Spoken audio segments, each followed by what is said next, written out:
Assalamualaikum warahmatullahi wabarakatuh. Selamat datang di Sura dan Sulu, suara rakyat, suara pemilu. Pemilih berdaulat, negara kuat.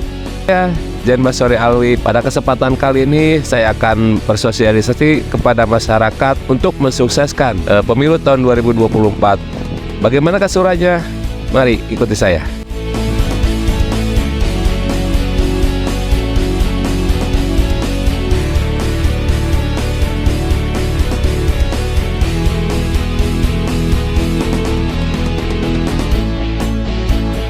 Assalamualaikum. Waalaikumsalam. Rahman. Boleh minta waktunya sebentar? Boleh. Saya Jen Basori Alwi dari PPS. Pada sore hari ini saya akan memberikan sosialisasi tentang pemilu untuk tahun 2024. Boleh saya mengajukan beberapa pertanyaan kepada semua? Boleh, Pak. Terima kasih. Baik, dengan siapa? Ade Nama lengkapnya? Ade Nopal. Anugraha. Pernah mengikuti pemilu sebelumnya enggak? Kalau saya Pernah. kalau saya belum. berarti saya masuk kategori pemilih pemula. Pemilih pemula adalah warga negara Indonesia yang pada hari pemungutan suara sudah genap berusia 17 tahun atau lebih, atau sudah pernah menikah, yang mempunyai hak memilih dan sebelumnya belum termasuk pemilih karena ketentuan Undang-Undang Pemilu. Apakah udah tahu tata cara untuk mengikuti pemilu? Nah, kebetulan belum tahu tuh, Pak. Tata cara memilih di TPS. 1. Datang ke TPS sesuai nama pemilih terdaftar. Pemilih yang sudah terdaftar dan sesuai syarat menjadi pemilih pemilu 2024 dapat datang ke TPS sesuai dengan namanya yang sudah terdaftar. 2. Tunjukkan formulir C6 dan IKTP ke panitia KPPS. Pemilih dapat menunjukkan formulir model C6 untuk kemudian panitian KPPS di TPS periksa dan mencocokkannya dengan kategori daftar pemilih dalam pemilu.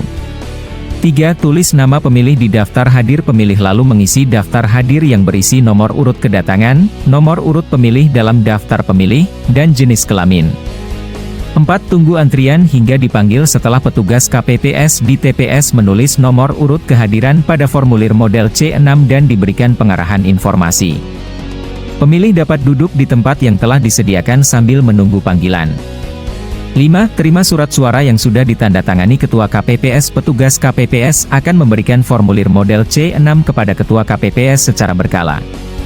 Setelah itu, pemilih akan menerima surat suara yang telah diisi nama kecamatan, nama desa, kelurahan, dan nomor TPS dan ditandatangani Ketua KPPS. 6.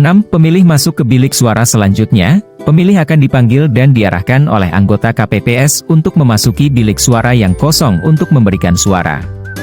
7. Pencoblosan surat suara pada bilik suara. Pemilih dapat melakukan pencoblosan surat suara di kolom foto, nomor urut, nama paslon. Pastikan lakukan pencoblosan surat suara dengan benar sesuai ketentuan agar suara dianggap sah.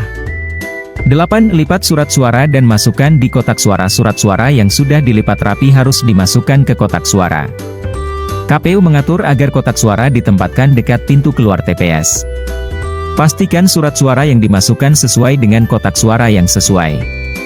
Bila Anda kebingungan, akan ada petugas KPPS yang khusus bertugas untuk memandu pemilih memasukkan surat suara ke kotak suara yang tepat. 9. Celupkan salah satu jari tangan ke tinta. Kemudian, pemilih akan dipersilakan untuk mencelupkan salah satu jari tangannya ke dalam botol tinta dan memastikan bekas tinta telah membasahi kuku jari tersebut. Jika sudah, maka proses teknis pemungutan suara selesai. Setelah itu ya beres, tapi jangan lupa, jangan golput. Iya. Kebetulan nanti saya mau di kota, gimana Pak itu? Bisa nggak nyolok di kota? Oh, bisa. Cara pindah memilih di pemilu 2024. Syarat bagi mereka yang hendak pindah memilih untuk mengurus langsung ke Panitia Pemungutan Suara, PPS, Panitia Pemilihan Kecamatan, PPK, atau KPU Kabupaten, Kota. Urus dokumen pindah memilih ini tidak bisa dilakukan secara online, daring, mengingat ada dokumen yang harus diverifikasi sebagai syarat pindah memilih.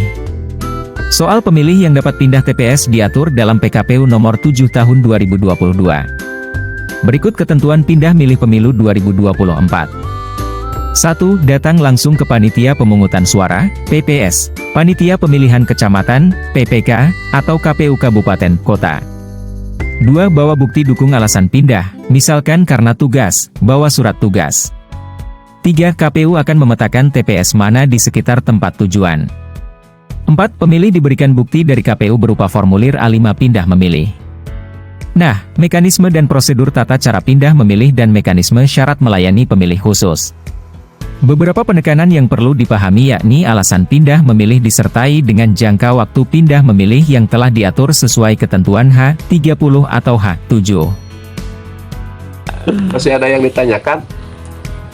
Ya kalau di kota kalau kayak gitu mah ya berarti udah nggak ada Pak. Kalau memang bisa mah, Ya. gitu. Yang penting nggak Ya. golput. Yang penting nggak golput gitu. Nanti juga kan kalau misalkan yang biasa domisili atau yang kerja di luar kota tetap bisa berpartisipasi dalam mengikuti pemilu tahun 2024. Yang tidak diharapkan itu golputnya.